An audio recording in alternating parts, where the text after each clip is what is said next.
and was like, okay, this is going to be like the best speech I've ever given. And then we had the snow day, and then we had the speakers, and I never got my chance. But now I finally get to.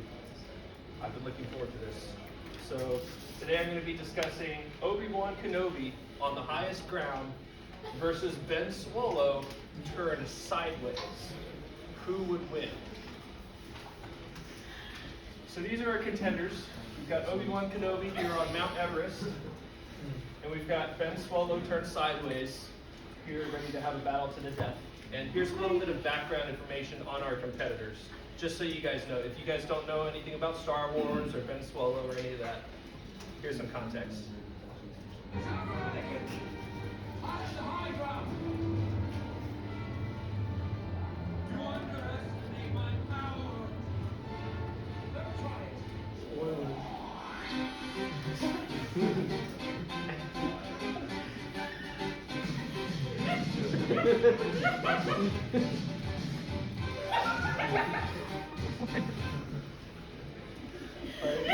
Now we know. Okay, so here's why I think Obi-Wan Kenobi would lose. As much as I love Kenobi, he's like my favorite prequel character. Love him.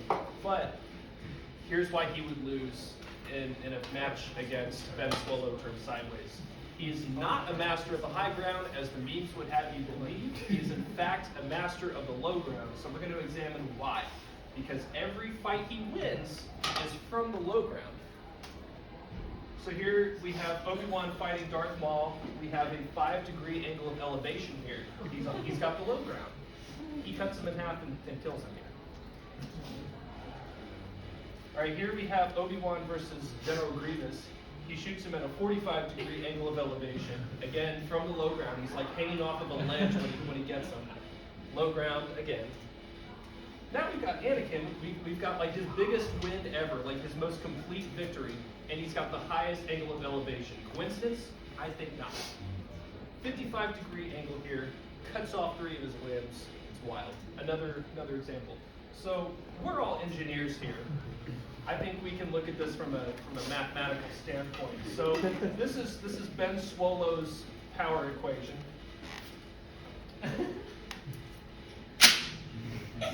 So our limit here, as the width of Ben Swolo goes to infinity, is his power rises towards infinity on a linear scale. So we go from 0 all the way up here to infinity on the power scale. Now let's look at Obi-Wan Kenobi's power scale. All right, so as Obi-Wan gets to the higher ground, his power goes towards negative infinity at an exponential rate. So higher the ground, his power goes way down. He gets really weak. So if we put Ben Swolo next to Obi-Wan Kenobi on the highest ground, it's an easy win for Ben Swolo here, because Obi-Wan is actually at his weakest. But let's look at the alternative.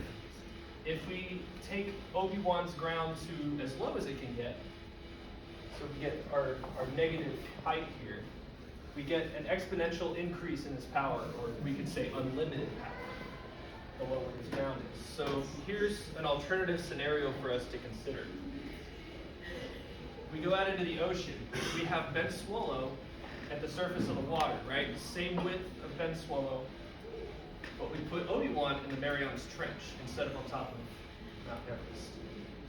That's an easy win for Kenobi because he's got the lowest ground. So that means he has unlimited power.